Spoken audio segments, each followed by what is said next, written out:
사랑하는 행복의 동산 송포교회 성도 여러분, 오늘도 잘 오셨습니다. 너무 감사합니다. 오늘 주일 여러분 얼굴 뵙기를 기도하고 또 기도하고 기다렸는데 오늘 이렇게 오셔서 너무 감사하고 고맙습니다. 오늘은 성령 강림절입니다. 성령 강림절 우리에게 중요한 이유는 성탄절, 부활절 못지않게 중요한 이유는 이 성령 강림절에 신약의 교회가 탄생했기 때문입니다. 교회의 생일, 다시 말하면 이 성령 강림절에 교회의 본질, 교회의 회복, 교회 처음 생긴 목적, 이런 것들을 다 이루는 것. 그래서 또다시 이 성령의 기름, 성령의 충만, 성령의 능력, 이런 것들을 받고 회복되어야 됩니다. 교회는 하나님께 예배하는 곳, 그 다음에 또 하나 중요한 것은 복음을 전하는 것, 전도하고 선교하는 것, 이게 가장 중요한 교회 사명입니다. 교회는 구제도 할 수 있고 또 여러 가지 다른 역할을 할 수 있지만 본질적인 것은 하나님 앞 예배와 복음을 전하는 것. 오늘 이 성령 강림절에 좋은 소식을 하나 보여드리겠습니다.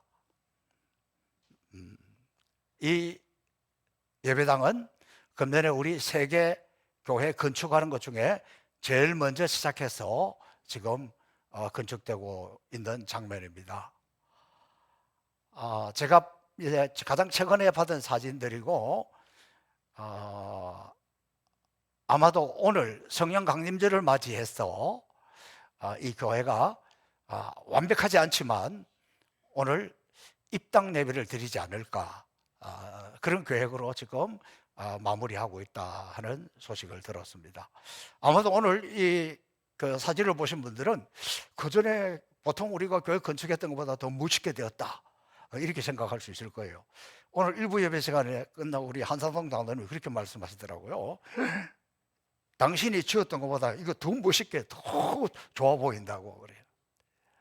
교회를 이번에 3개 짓는데 거의 순차적으로 짓습니다. 이거 지금 이제 다 돼가고 또 하나 시작할 거고 또 끝나면 시작할 거고 이렇게 순차적으로 진행하고 있는데 3개 교회 모두 다 똑같은 비용을 들였습니다. 그럼 교회가 똑같아야 된다 생각하지만 그렇지 않아요. 오늘 이 교회는 수도 캄팔라 근처에 있는 교회입니다. 그래서 사람들 생활, 교인은 많지 않아도 생활도 저 시골보다는 나아요.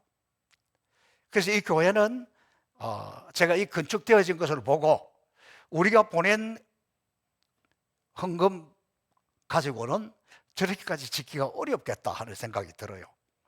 아마도 이 교회는 이 건축을 하면서 우리가 꿈에 그리던 건축을 하는데 그러면서 성도들이 또 뭐 온 힘을 다 모아서 하지 않았을까, 그런 생각이 듭니다. 근데 건축비가 수도 캄팔라 있는 데는 그래도 조금 적게 드는 편이에요. 이제 나머지 2개는 다 멀리 국경 지역에 있어요.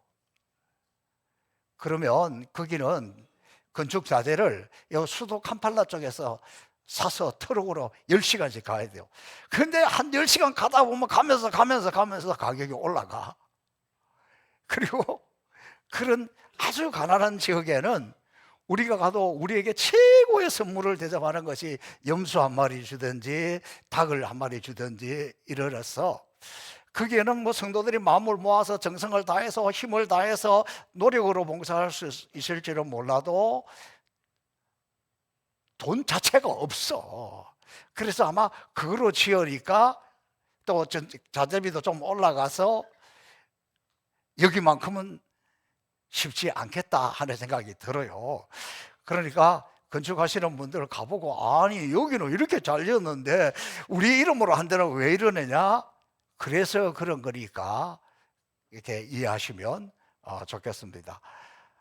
저는 이 우리 행복산 성폭교회가 특별히 또 이 성령 강림절을 맞이해서 이 교회 건축을 하고 오늘 입당을 하고, 그래서 제가 그 월요일날 선교사님에게는 그 안에 좀 더 강대상이라든지 이런 걸 좀 더 멋있게 하기 위해서 2,000불을 더 보내주겠다.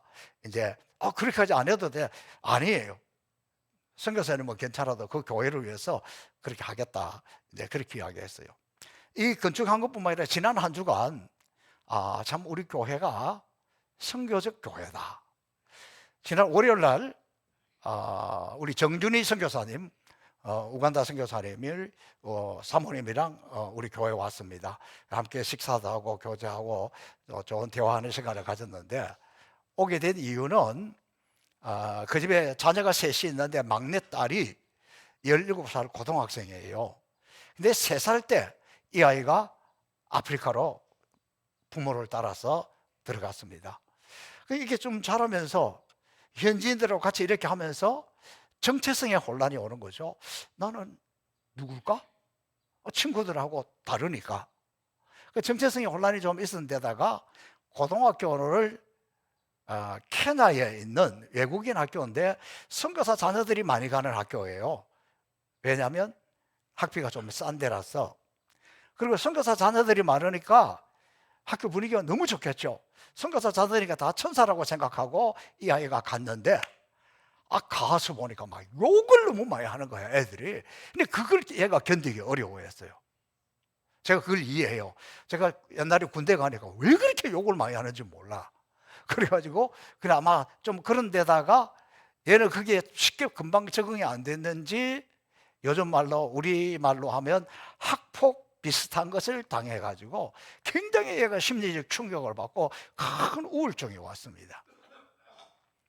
그래서 도대체 그곳에 있을 수가 없어서 어머니가 먼저 아이를 데리고 와서 지금 치료하고 같이 하는 이런 와중에 있고, 이 선교사님들 1년 안식년을 받아가지고 이게 지금 한국에 들어와 있습니다.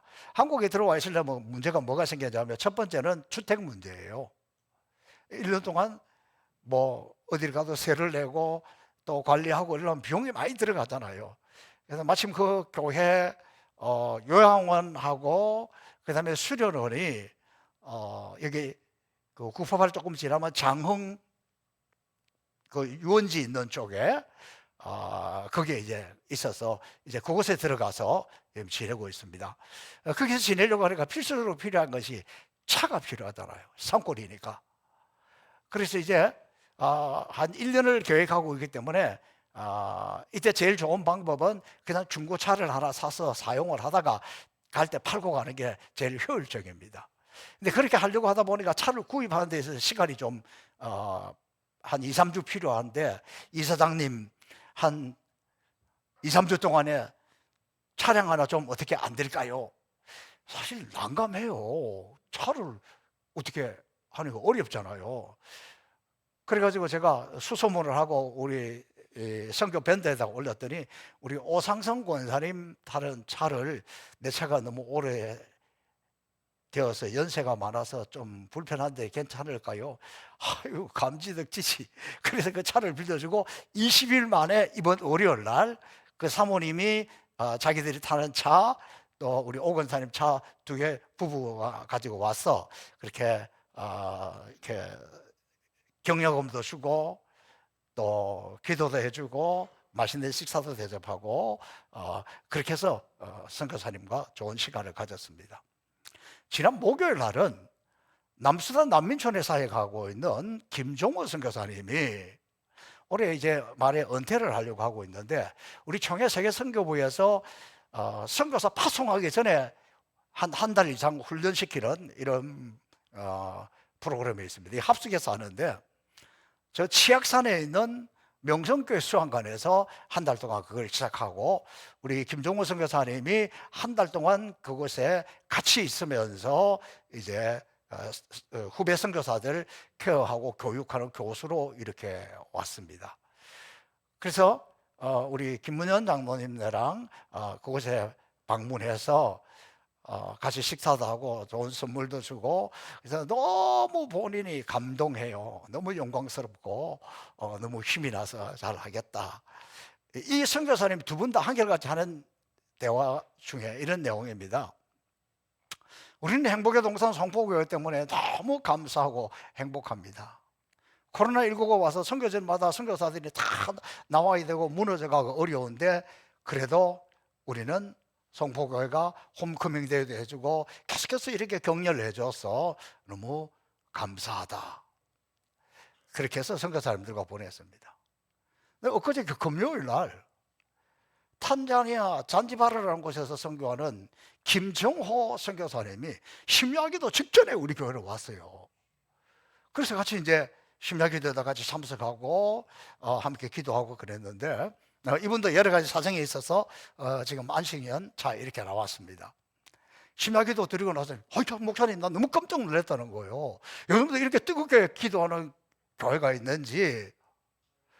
이번 금요일 따라 다른 때보다 조금 더 많이 나오셨어.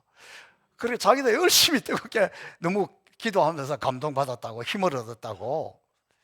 그러고는 우리 집에서 자고 가겠대. 요즘 집에 사람이 막 와서 잘 수 있는 게 아니잖아요. 갑자기 와서. 더욱이 내가 그런 거 결정할 수 있는 위치가 아니잖아요. 그래서 이 사람아 요즘은 집에서. 그래서 급히 그 자리에서 여기 통일동산에 있는 좋은 숙소를 하나 예약을 해줘서 그랬습니다. 그래서 내일 아침에는 우리 집 와서 먹겠대. 그래서 요즘 집에서 그렇게 아무나 와서 밥 먹고 그런 시대가 아니요. 그래서 이제 몽투를 주면서 아침은 거기서 식당들이 많으니까 거기서 먹으라고 이렇게 보냈습니다. 탄자니아 잔지바르에 있는 이 선교사님은 태권도 사역을 하면서 그 나라에서도 유명합니다. 유명하고 왔는 길에 이제 다음에 우리가 내년에 우간다 들렀다가 이 탄자니아로 갈 거예요. 그때 올 때 가져올 목록을 쭉 불러줍니다. 태권도 도복, 여름용, 그 다음에 태권도 띠, 또 태권도 할 때 미트라고 뭐 이렇게 뭐 하는 게 있는가 봐, 막 맞고 이런 거. 그 다음에 뭐 축구공, 뭐 축구화 가져오면 더 좋고, 목록을 쫙 불러줘서 이렇게 적어놓고 이제 내년에 갈 때 우리가 준비해서 가려고 합니다. 제가 한 주간을 지나면서 이렇게 교회 건축한 사진도 오고 선교사님을 새 가정에나 만나고 이러면서 무슨 생각이 들었냐 그러면 아주 마음이 뿌듯했습니다. 성경에는 선지자를 대접하는 사람은 선지자의 상을 받을 것이요 그랬어요. 우리가 선교사들을 대접하면, 선교사를 섬기면, 저는 우리 행복사 성포교회, 우리 성포교회 성도들이 다른 것보다 선교사 상이 크지 않겠어요? 오지에 가가지고 평생 주님만 생각하고 주님을 바라보고 하고 있으니까. 그래서 저는 막 그 말씀이 생각이 나서 너무너무 기뻤습니다. 우리 행복의 성포교회 성도들이 선교사의 상을 받겠구나. 선교사의 상을 다 받아 누리게 될 줄로 믿습니다. 오늘 성령 강림제를 맞이하면서 성령의 바람이 오순절에 마가 요한의 다락방에서는 막 불의 혀같이 갈라지고 막 바람이 불어오고, 그래서 막 모두가 성령 충만함 속에 들어갔는데, 제 경험에 의하면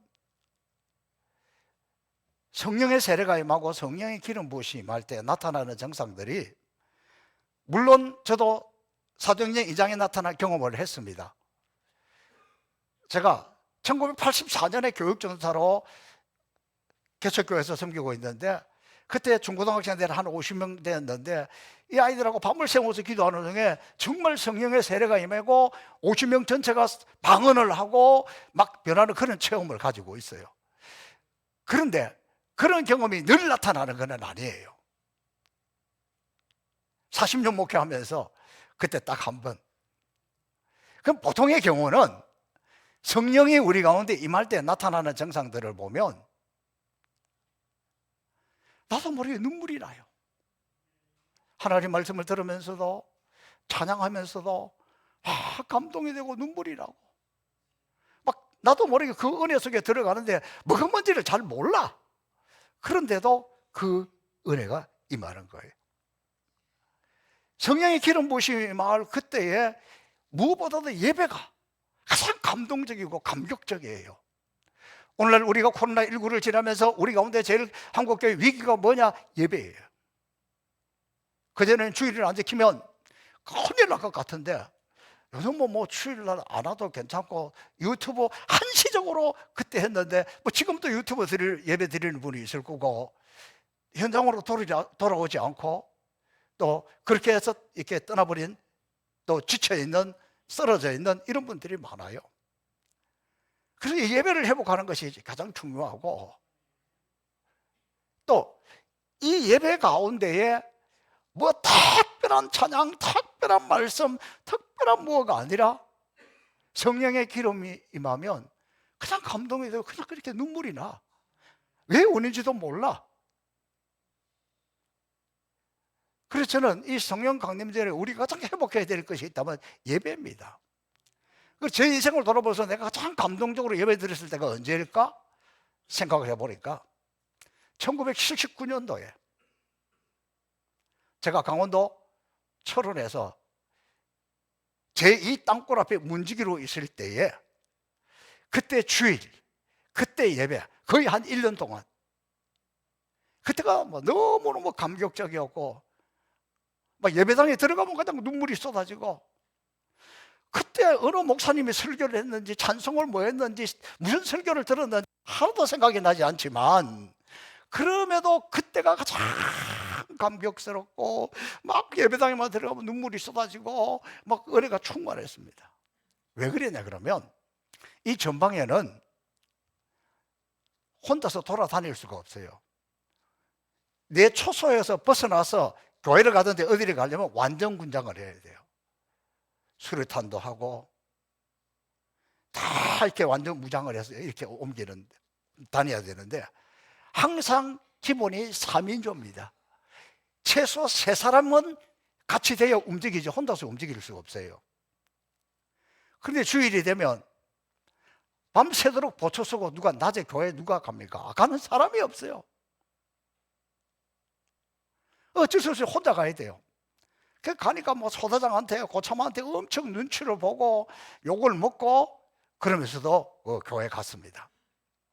근데 문제는 교회 가는 길이 이렇게 차 하나 겨우 지나다닐 그 길을 걸어가는데, 문제는 양쪽 모두가 이렇게 뭡니까 창살처럼 되어 있는 이렇게 철 이런 것들로 이렇게 쫙 돼가 있고, 그리고 곳곳에 전부 뭐라고 있으냐 그러면 지뢰주의, 지뢰. 그럼 주일 되면 하여튼 그 눈치를 보면서 혼자 그 길을 걸어가는데, 가다가 보면 집차가 와요. 뭐 대대장인지 뭐 다른 참모인지 오면 혼자 가다가 잡히면 무조건 영창 가야 돼. 그러니까 어떻게 하면 그냥 그 길 가다가 옆에 지뢰밭인데도 무조건 일단 굴러서 숨어야 돼요. 그때 제 마음이 지뢰보다도 더, 지뢰밭 속에서도 주님은 내 마음을 아실 거야. 주님은 내 마음을 아실 거야. 그리고는 그 지나가기를 기다렸다 오면 그렇게 해서 예배당에 들어가요. 그러니까 예배당에 들어가면 그 자체가 감동이고 막 눈물이 나고 뭐 예배 시간에 어떻게 예배를 드려야 될지 모를 만큼 그런 감동 속에 예배 드렸던 것. 저는 그때가 지금 돌이켜서 보면 그때가 성령님이 나에게 가장 역사하셨을 때지 않을까? 특별한 말씀, 특별한 뭐가 있어서 은혜가 아니라 그냥 그 자체가 은혜고 그 자체가 감동이고 그 자체, 예배 자체가 하늘의 천사가 와서 설교를 했다고 하더라도 그렇게 은혜가 되었을까? 그때는 그랬습니다. 자, 오늘 이 성령 강림절을 맞이해서 이 에스겔 선지자 그 시대가 너무나 삭막하고 고통스러웠습니다. 그래서 오늘 본문 말씀에는 황량하고 메마른 뼈들을 볼 수 있습니다. 이 뼈들은 당시 영적 생명력을 잃어버린 이스라엘 백성들을 의미합니다. 바벨론 포로 생활이, 노예 생활이 너무 힘들기 때문에 삶이 절망과 고통 그 자체로 그 삶이, 생활 자체가 마른 뼈와 같았습니다. 환경이 그렇다가 보니까 사는 것 자체가 힘들어서 무슨 예배고 뭐고 다 포기하고 영적으로 죽어있는 그런 마른 뼈와 같은 존재들이었습니다. 오늘날 이 황량하고 마른 뼈는 저 교회 밖에 있는 하나님 모르는 세상 사람들을 지칭하는 건 아니에요. 당시에도 이스라엘 백성들이었습니다. 이 황량하고 마른 뼈들은 어쩌면 경건의 모양은 갖추고 있으나 경건의 능력을 상실한 채 교회 오는 것도 피곤하고 예배도 피곤하고 비틀거리고 있는 교인들, 영적 탈진 상태에서 쓰러져 있는 분들, 어쩌면 형식은 갖추고 있는데 영은 죽어 있는 그런 교인들을 말합니다.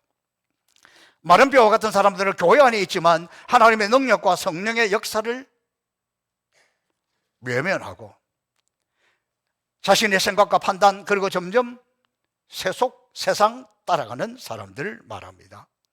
성령의 인도하심에 대해서는 매우 둔감하면서도 하나님의 일을 해도 자기 방식으로 하려는 사람들, 십자가의 은혜, 보혈의 능력이 사라지니까 에스골 골짜기의 마른 뼈들처럼 그 능력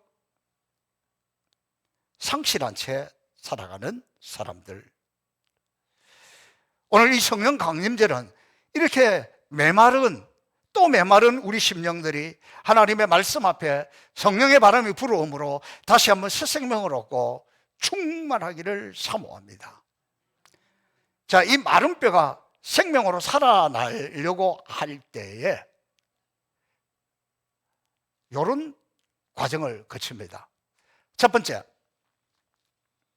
내가 먼저 마른 뼈, 그 실상을 보아야 합니다. 오늘 이 본문에 두 번씩 이렇게 강조하고 있습니다. 1절에 거기 뼈가 가득하더라. 2절에 지면에 뼈가 심이 많고 아주 말랐더라. 여기 많은 뼈는 이스라엘 백성들이 죽어 있는 메마른 심령을 말하고 있습니다. 좀 우리 삶의 자리에서 쉽게 볼 수 있는 건 이런 거예요.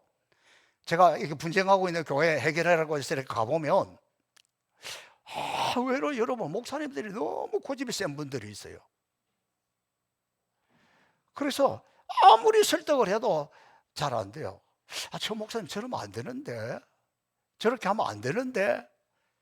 근데 본인은 하나님의 영광을 위해서, 교회를 지키기 위해서 그러면서 막 강력하게 하는데 다른 사람들이 볼 때는 저러면 안 되는데. 그런데 본인은 그렇게 해요. 성도들도 마찬가지죠. 저분은 저러면 안 되는데. 다른 사람은 다 아니라고 하는데 자기는 그게 하나님 아버지의 영광을 위해서, 그게 이상하게도 영적 침체에 빠져 있거나 영적으로 메말라 있을 때 다른 사람은 다 아는데 본인은 몰라요. 본인이 모르니까 해결할 방법이 없잖아요. 그런데 이 성령의 기름 부으심이나 이 성령의 바람이 불어와서 살아나고 일어서려고 하면 제일 먼저가 마른 뼈 자신을 볼 수 있어야 돼요. 그걸 못 보는데 어떻게 일어날 수가 있겠어요? 이 중요한 것은 그게 먼저예요. 이 마른 뼈는 이스라엘에 죽어 있는 메마른 심령 등을 말하는데, 본인들은 신앙생활을 한다고 하나 하나님 중심이 아니라 자기 중심입니다. 하나님의 말씀 중심이 아니라 자기 생각 중심입니다. 교회 중심이 아니라 자기 판단이 중심인 사람을 마른 뼈라고 합니다. 하나님 중심이 아니라 자기 중심의 인생들을 마른 뼈. 여기에 하나님은 에스겔 선지자에게 인자야 이 뼈들이 능히 살겠느냐? 이렇게 물어봅니다. 그때 에스겔 선지자가 이렇게 대답합니다. 주 여호와여 주께서 하시나이다. 주님이 알지 내가 어떻게 압니까? 이 말 속에는 이거는 주님이 알고 방법도 주님밖에 없고 하나님이 알아서 하실 일이지 내가 어떻게 하겠습니까? 하나님밖에 없다. 그 고백입니다. 이스라엘은 이미 자녀의 명분을 가지고 있으나 영적 생명이 메말라 버렸다는 겁니다. 누가 이 불행한 생명을 살릴 수 있겠습니까? 하나님만이 가능합니다. 그것이 유일한 방법입니다. 그런데 인간편에서는 철저히 절망적이고 불가능하다 할지라도 저건 안 돼. 그래도 하나님 역사하시면 능치 못할 일이 없는 줄로 믿습니다. 오늘날 어쩌면 여러분의 집안에 아유 우리 저 남편은 안 돼, 우리 저 자녀들은 쟤들은 안 돼, 포기할지 모르나 하나님은 포기하지 않습니다. 하나님은 우리를 그런 무기력에서 소망과 생명으로 바꿔주시고 하나님은 그 마른 뼈들을 변화시키고 살리시는 능력이 있는 분입니다. 포기하는 인생은 없습니다. 사람은 할 수 없어야 하나님은 할 수 있느니라. 이런 힘으로 다니요 능으로 다니요 여호와의 신으로 성령으로 되느니라. 그래서 중요한 것은 내가 좀 너무 메말랐구나, 내가 너무 영적으로 말라깽이구나, 내가 너무 내 중심이었구나. 정말 하나님의 말씀은, 하나님의 교회는 이게 내 속에서 점점 사라지고 있구나, 이걸 깨닫고 발견한 사람이라야 가능성이 있다는 거예요. 그래야 살아나고 그래야 일어서고 하나님 앞에 쓰임받을 수 있다는 거예요. 자, 이 두 번째는 이 마른 뼈가 어떻게 살아서 일어설 수 있느냐, 본인이 그렇다는 걸 알아야 되는 것. 두 번째는 하나님의 말씀을 들을 때입니다. 오늘 4절 말씀에 보면 너는 이 모든 뼈들에게 대언하여 이르기를 너희 마른 뼈들아 여호와의 말씀을 들을지어다. 하나님의 역사는 하나님의 말씀을 듣는 데 있습니다. 여러분, 성도들이 시험이 들면 하나님 말씀이 안 들려요. 우리 교회는 그래도 기둥이 중간에 없어서 그렇지 시험에 들면 항상 기둥 뒤에 가서 앉아요. 시험에 들면 덩치 큰 사람 뒤에 가서 설교자하고 얼굴이 눈이 안 마주치려고 있어요. 말씀으로 자꾸 벗어나려고 해요. 그리고 말씀이 들어도 하나님 말씀으로 들리지가 않아요. 하나님의 말씀이 하나님의 말씀으로 들리지 않고 사람의 말로 들립니다. 그러나 여러분, 믿음은 들음에서 난다 그랬어요. 들음은 하나님의 말씀이라 그랬어요. 하나님의 말씀을 듣는 데서부터, 내가 시험에 들고 뭐가 그렇게 되지 않을 때는 그럴수록 더 내가 힘을 내고 용기를 내서 하나님의 말씀에 집중하려고 하고 하나님 말씀에 그 몸부림치면서 다가가야 하는 거예요. 에스겔 선지자는 하나님 말씀이 선포되는 그곳에 7절에 보니까 이 뼈, 저 뼈들이 하나님의 말씀을 들을 때 뼈들이 움직이고 들어맞고 힘줄이 생기고 살이 돋고 가죽이 덮이는 역사가 일어났어요. 하나님의 말씀이 선포되는 곳에 메말라 있던 뼈들이 갑자기 두두두두두두둑 하면서 뼈와 뼈들이, 신경과 조직이 살이 덮이고 가죽이 덮이고 그렇게 되어가는 거예요. 하나님 말씀 들을 때 이게 가능하다는 거예요. 저는 이 말씀을 보면서 요즘 제가 그 새벽기도 시간에 우리가 시편이 끝나고 이제 잠언의 말씀을 하고 있어요. 이 잠언의 말씀은 이게 말씀을 잘 듣고 깨달아서 실천해서 적용해서 우리 인생이 새로워지고 변화되는 이런 과정들을 쭉 설명을 하고 있는데, 근데 저 깜짝 놀랐어요. 잠언 1장 23절에 보니까 나의 책망을 듣고, 이 잠언의 말씀은 전부 우리 보고 깨달아라, 정신 차리라, 바로 살아야 된다 이런 거예요. 잠언의 말씀 내용이 그렇게 많이 나와요. 그런데 나의 책망을 듣고 돌이키라. 보라, 내가 나의 영을 너희에게 부어주며 내 말을 너희에게 보이리라. 하나님의 말씀이 보인다. 하나님의 말씀이 책에서 튀어나온다. 언제? 좀 내가 듣기 싫지만 나보고 정신 차리게 하고 나보고 깨닫게 하고 나보고 책망하는 말이 나오고, 그럴 때 그 말씀을 듣고 돌이키면, 그 돌이킬 때 성령이 부어진다는 거죠. 나의 영을. 이거 잠언 1장 23절에 나오는 거예요. 그러니까 하나님 영이 우리 가운데 올 때는 한결같이 회개할 때에, 그럴 때 하나님 영이 부어지니까 하나님의 말씀이 책 안에 있는 것이 아니라 사도 요한이 이야기하는 것처럼 말씀이 육신이 되어 우리 가운데 거하심에 우리가 그의 영광을 보니 독생자의 영광이란다. 그게 하나님의 말씀이 막 내 삶 속에 확 튀어나와가지고 이 말씀이 나를 지배하고 이 말씀이 이끌려가는 것, 이게 마른 뼈가 살아나는 한 장면 중에 하나입니다. 여러분, 하나님의 말씀이 있는 곳에 죽은 심령도 살아나고 이렇습니다. 하나님이 천지를 창조하실 때 무엇으로 했습니까? 말씀으로 했습니다.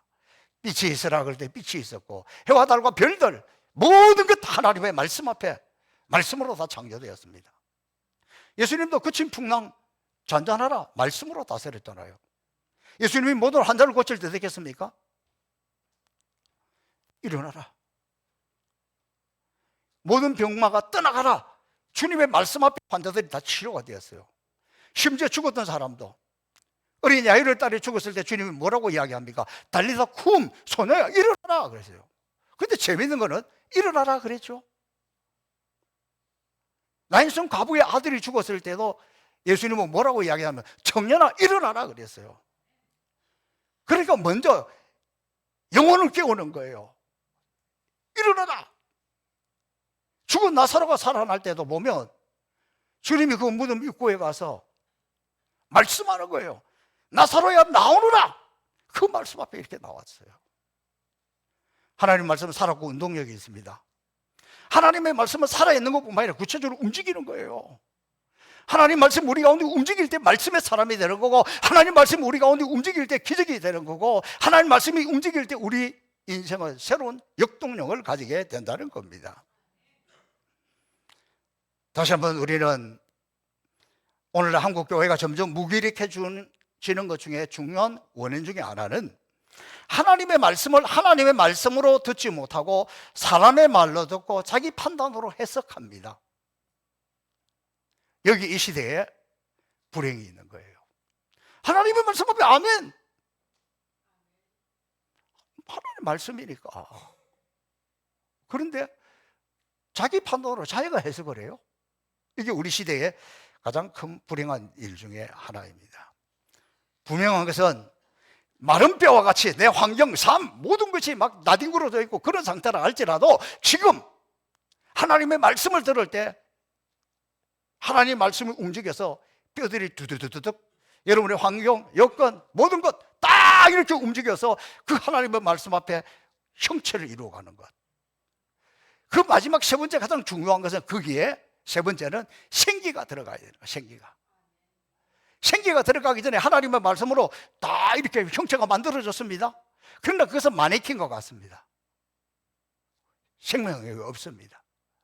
그곳에 생기가 들어가야 된다. 생기가 들어갈 때 그런 역사가 나타난다는 거예요. 그러므로 여러분, 이 성령 강림절이 왜 중요합니까? 우리 가운데 생기를 불어넣는 시간이에요. 뼈들이 연결되어 있지만 아직도 뭔가 내가 신앙생활하면서 형태는 갖추어졌는데, 뭔가 내가 제대로 내 나름대로 하고는 있는데 그것만 가지고 부족한 거예요. 그곳에 성령의 바람이 불어야 됩니다. 생기가 들어가야 됩니다. 우리 한국교회 최초로 부흥의 불길이 타오는 이 성령 강림의 사건은 1907년 1월 16일 평양의 장대현 교회에서 일어났습니다. 이때 당시는 한국에 복음이 들어온 지 한 20년 정도밖에 되지 않았기 때문에 뭐 성령에 대해서 뭐에 대해서 여러 가지로 좀 미약했습니다. 평양 장대현 교회에서 1907년 1월 16일 날에 집회가 열렸는데, 사경회가 열렸는데, 요즘 말로 하면 부흥회가 열렸는데, 이때 강사가 누구였나 그러면 당시에 길선조 장로님이었습니다. 물론 나중에 길선조 장로님은 나중에 목사가 되었습니다. 그런데 거기에 평양에 있는 평양 남북도에 있는 이 교회 지도자들, 목사님, 장로님들이 그곳에 다 모였습니다. 그러면서 길선조 장로님이 이런 강조합니다. 여러분, 우리가 성령을 받아야 됩니다. 요즘 이 말로 하면 하나님의 생기가 들어와야 됩니다. 여러분이 하나님의 성령을 사모하고 하나님의 성령이 내 속에 들어오기를 위해서 얼마나 사모했습니까? 자기 간증을 합니다. 나는 내 아버지가 너무 오랫동안 아파서 몸져 누워 계셔가지고 그게 너무너무 안타까워서 아버지 병 낫기를 위해서 많이 기도했고, 그 아버지 병 낫기 위해서 너무너무 사모해서 너무너무 아버지가 고침을 받았으면 좋겠는데, 아버지가 낫고 내가 아프면 좋겠는데, 막 이런 마음을 가지고 기도하고 그렇게 있었을 때 자기가 그 병에 걸렸다는 거예요. 그러면서 그 자리에 모인 사람들을 향해서 뭐라고 이야기하나 그러면, 여러분은 성령을 받기 위해서, 하나님의 생기를 받기 위해서 얼마나 사모해 보셨습니까? 이 설교를 하는데 그 중에 어느 한 목사님이, 여러분, 은혜는 꼭 전하는 의도대로 바로 알아서 받는 건 아니에요. 성령에 대해 설명을 하고 성령을 받기 위해서 이런 사모함이 있어야 된다. 그런데 이분이 어느 목사님이 그 말씀을 듣다가 갑자기 통곡을 하기 시작합니다. 아니, 저분은 장로님인데도 불구하고 저렇게 효자가 되어서 아버지 아픈 것 때문에 저렇게 몸부림치다가 병에 걸리기까지 했는데, 나는 목사가 되어가지고 목회한다고 부모를 잘 돌보지도 못하고 자주 가보지도 못하고 내가 그렇게 하다니 세상에 이렇게 천하에 불효자가 없구나. 막 울고 떼글떼글 구르면서 하나님, 이 불효 목사를 용서해 주세요 막 울고 회개하기 시작했습니다. 그 자리에 모인 사람들 가운데 나는 효자다 생각하는 사람이 누가 있었겠습니까? 불효자가 아닌 사람이 어디가 있겠습니까? 그러니까 여기서도 저기서도 나도 불효자입니다 그러면서 막 울고 회개하는 그때에 하늘문이 열리고 성령의 세례가 임한 거예요. 그래가지고 그 자리에 모인 사람들이 다 방언받고 다 은사받고 다 변화되는 놀라운 역사가 나타난 거예요. 그게 한국교회 부흥의 시초였습니다. 저는 오늘 우리 가운데 그런 역사가 뭐 어떤 형편이든지 어떤 상황이 되든지 이것 때문에 저것 때문에가 아니라 좀 우리가 좀 하나님 앞에서 이런 부흥, 이런 영적 부흥, 이런 것이 일어나기를 사모합니다.